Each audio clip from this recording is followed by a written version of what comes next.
2013 ya, tahun 2013 2014 ya, saya dapat penglihatan ya. GBI itu kan ada kaki diannya, itu dari angkat. Apa itu kaki dian? Kaki dian itu terangnya, sehingga GBI tidak pernah jadi berkat sampai hari ini. Tidak ada gereja Betel Indonesia itu bisa jadi berkat. Akhirnya bisnis stop. Akhirnya pendeta-pendetanya juga pada edan semua. Ya salah satunya yang paling menonjol kan Gilbert itu kan. Salah satunya menonjol Gilbert, kedua Niko.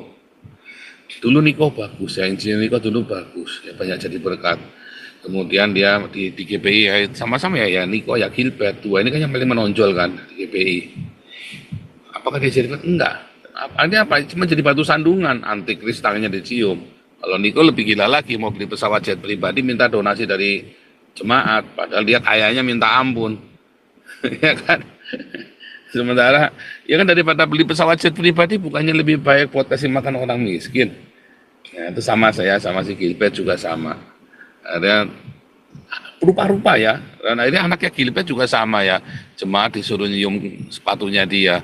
Apapun dalilnya itu tidak ada di Alkitab, saudara suruh nyium. Yang aneh-aneh begitu tuh nggak ada. Ya. Jadi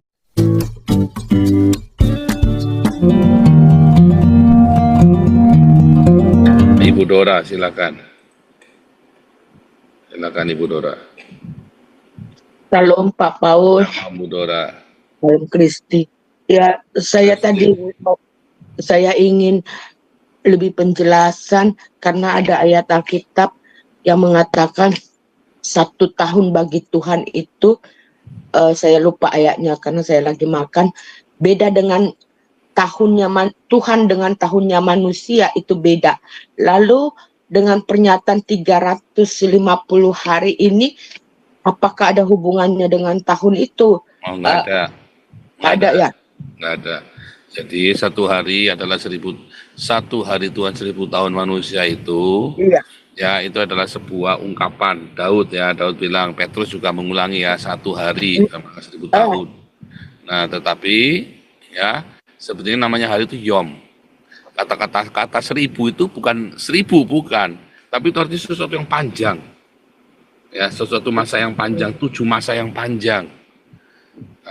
Tapi bisa juga secara hurufiah dibilang 1000, yaitu ketika cerita tentang 7 hari penciptaan, ya, lalu dimasukkan ke dalam periode. Tapi apakah 7 hari penciptaan itu adalah 7.000 tahun? Bukan. Karena yang namanya 7 hari penciptaan itu yang dimaksud adalah 7 periode. Yom itu artinya periode ya, bukan hari ya. Bukan hari 24 jam, bukan, tapi periode. Itu ya, ya. Jadi 45 hari tadi yang Daniel itu bukan hari itu 4.500 tahun, bukan, ya, bukan. Tetapi itu lagi cerita tentang masa-masa penantian dan masa-masa aniaya, ya, masa penantian dan masa aniaya, gitu ya, Bu Dora ya. Oke, Pak Paul, thank you, danke sehr. Oke, Peter. Yang lainnya silakan. Mana nih yang lainnya nih?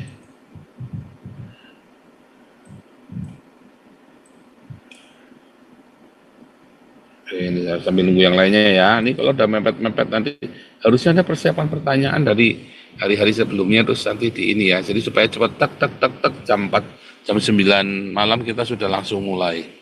Oke, ini ada Marcel, silakan Marcel Franciscus. Selamat malam Pak Paul. Malam Marcel.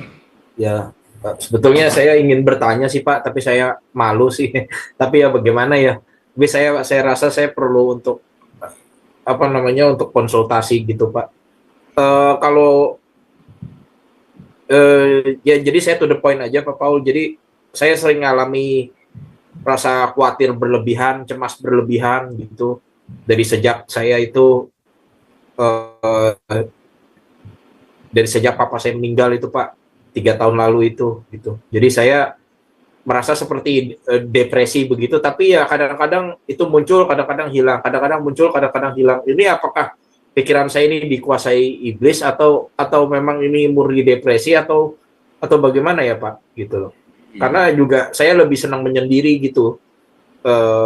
Nggak suka, makanya saya pun sebetulnya juga malu untuk cerita-cerita ini, tapi ya mau bagaimana lagi, saya ingin konsultasi dengan Pak Paul tapi kan sulit gitu.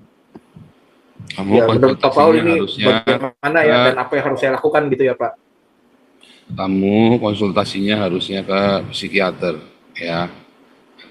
Kamu ke psikiater, bukan ke pendeta. Percaya saya. Kenapa? Karena kamu kalau ketemu pendeta, nanti ceritanya iblis, setan, malaikat, gitu loh. Kamu datangnya ke psikiater, karena itu adalah klinis yang kamu alamin itu, ya.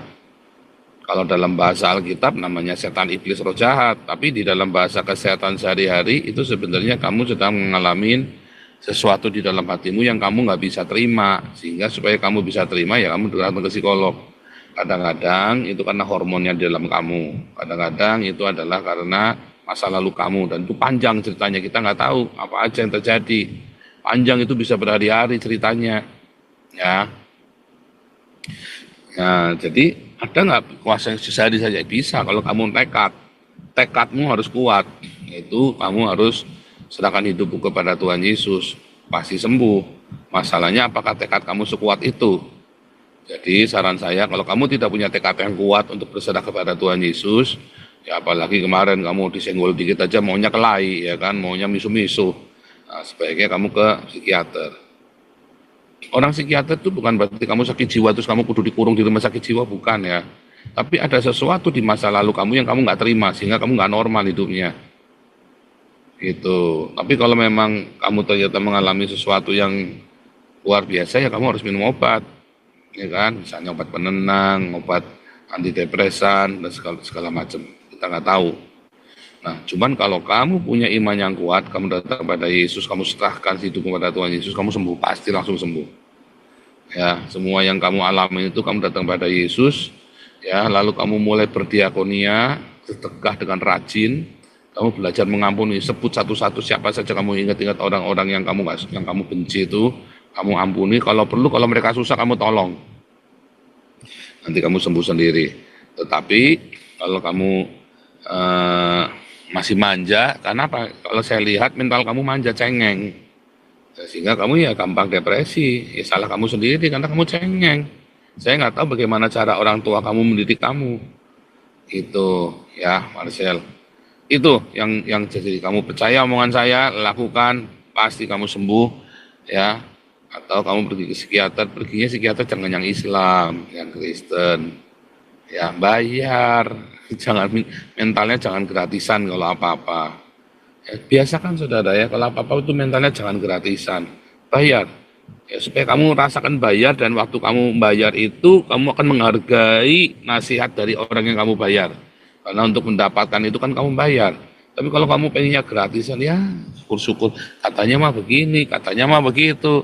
Apalagi kamu orangnya cengeng. Kamu orangnya cengeng, ya.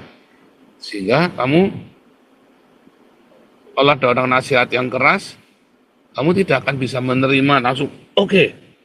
Tujuan kamu bukan mau mendapatkan pemulihan, tujuan kamu ingin mendapatkan simpati. Itu loh masalahnya. Kan kamu sudah berkali-kali ngomong di sini.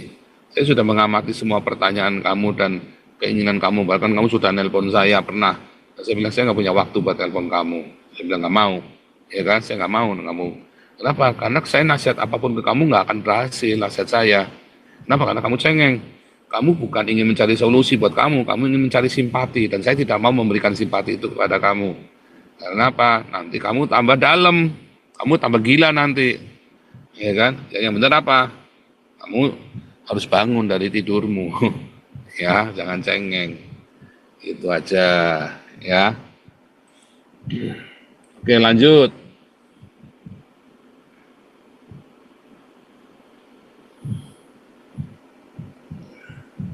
Brian, silakan, Brian. Bentar. Silakan, Brian. Pak Paul, Ya.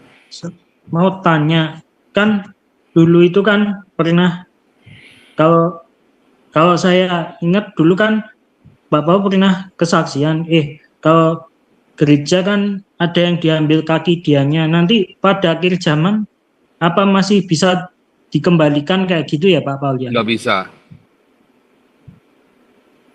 nggak bisa. Makanya GPI kan saya bilang, GPI ini sudah diambil kaki dianya tahun 2013 ya, tahun 2013 2014 ya, saya dapat penglihatan ya. GPI itu kan ada kaki diannya, itu udah diangkat. Apa itu kaki dian? Kaki dian itu terangnya, sehingga GPI tidak pernah jadi berkat sampai hari ini. Tidak ada gereja Bethel Indonesia itu bisa jadi berkat. Akhirnya bisnis stop. Akhirnya pendeta-pendetanya juga pada edan semua. Ya salah satunya yang paling menonjol kan Gilbert itu kan. Salah satunya menonjol Gilbert, kedua Niko. Dulu Niko bagus ya, insinyur Niko dulu bagus, ya banyak jadi berkat. Kemudian dia di GPI ya, sama-sama ya Niko ya Gilbert, dua ini kan yang paling menonjol kan di GPI. Apakah dia jadi berkat? Enggak. Ini apa? Cuma jadi batu sandungan, antikris tangannya dicium.